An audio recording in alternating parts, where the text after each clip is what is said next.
Mi nombre es Jessica Paulina Vargas Orozco y yo les voy a hablar sobre la gastrosquisis.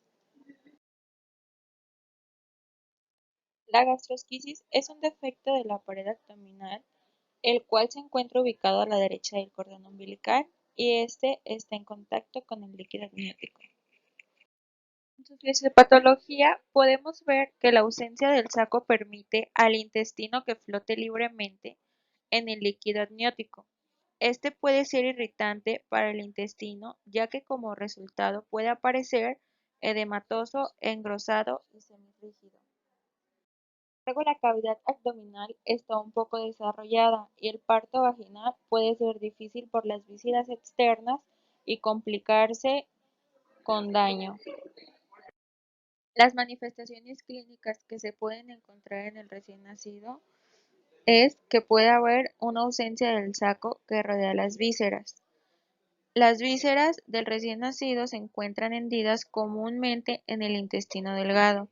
Si este se daña, el bebé puede llegar a tener problemas para absorber la comida.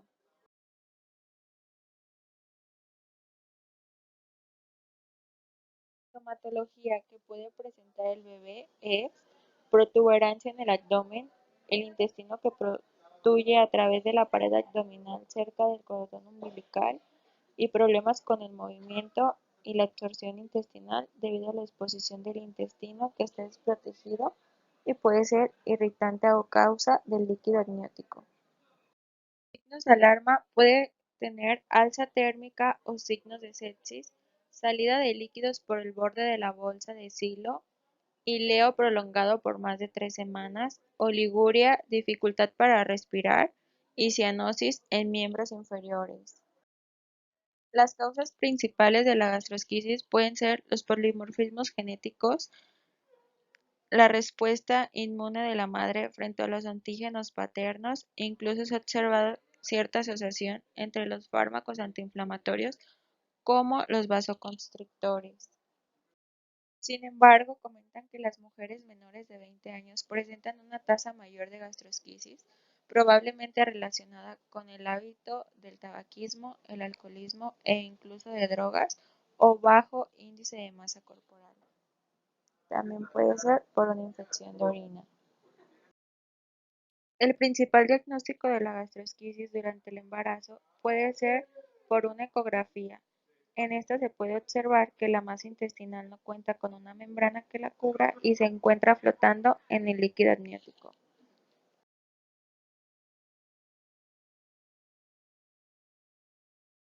En sus complicaciones podemos encontrar gastrointestinales.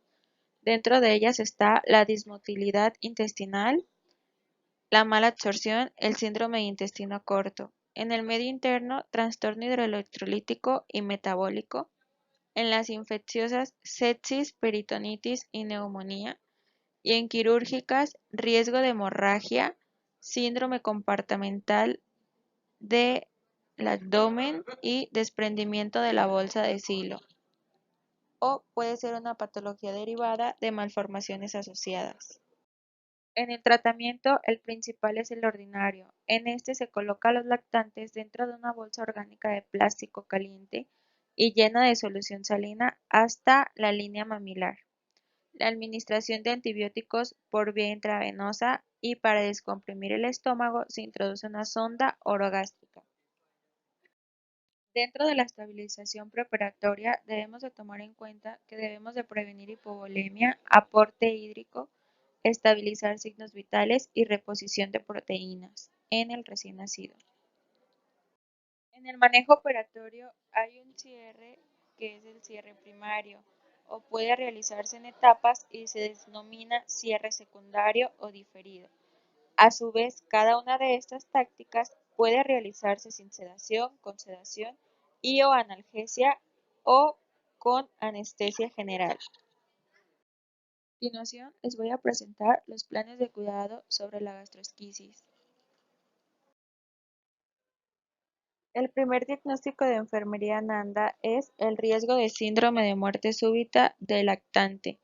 En definición, bebé vulnerable a una muerte inesperada. Los factores relacionados son bajo peso al nacer, prematuridad, Las características definitorias, pues es el bajo peso al nacer.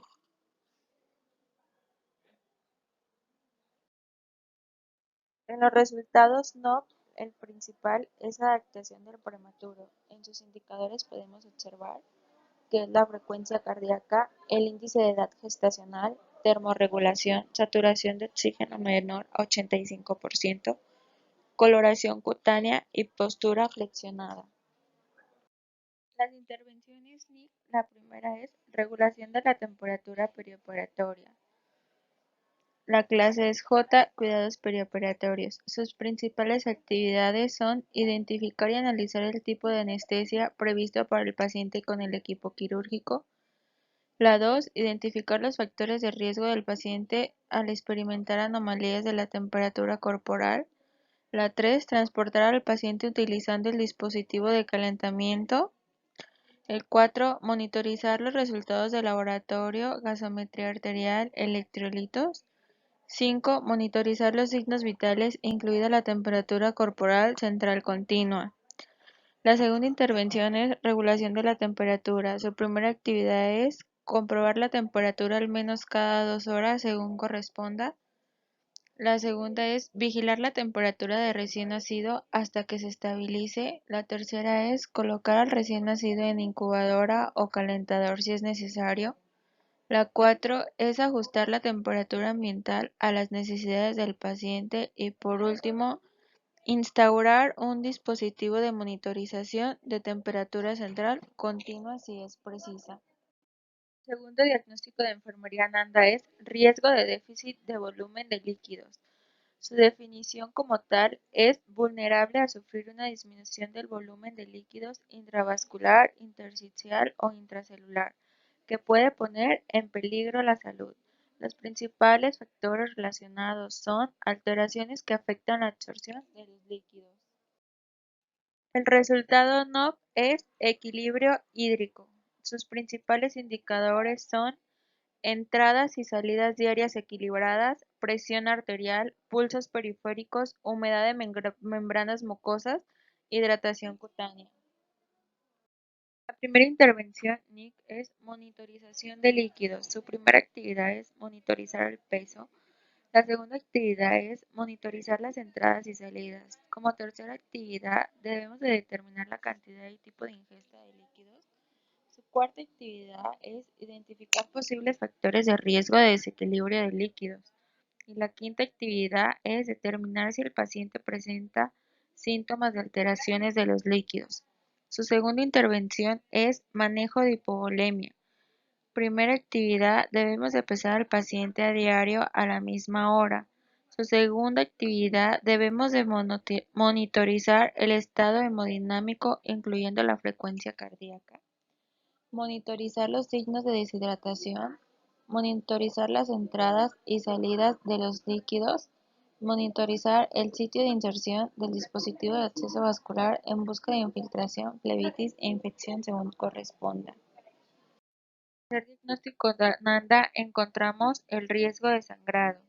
Su definición es vulnerable a una disminución de volumen de sangre que puede comprometer la salud.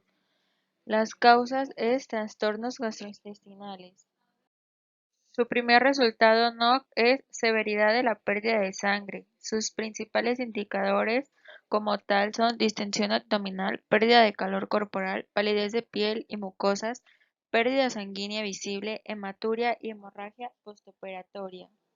Intervenciones NIP. La primera intervención es disminución de la hemorragia. Sus principales actividades es identificar la causa de la hemorragia, monitorizar de forma exhaustiva al paciente en busca de una hemorragia, observar la cantidad y naturaleza de la pérdida de sangre, registrar el nivel de hemoglobina, monitorizar la presión arterial y los parámetros hemodinámicos, monitorizar el estado hídrico, incluidas las entradas y salidas. Como segunda intervención, tenemos el manejo de líquidos. Su primera actividad debemos de pesar a diario y controlar la evolución. Segunda es contar o pesar los pañales según corresponda. Como tercera actividad es realizar un registro preciso de entradas y salidas. Como cuarta actividad es vigilar el estado de hidratación. Como quinta actividad y última es evaluar la ubicación y extensión del edema si lo hubiera.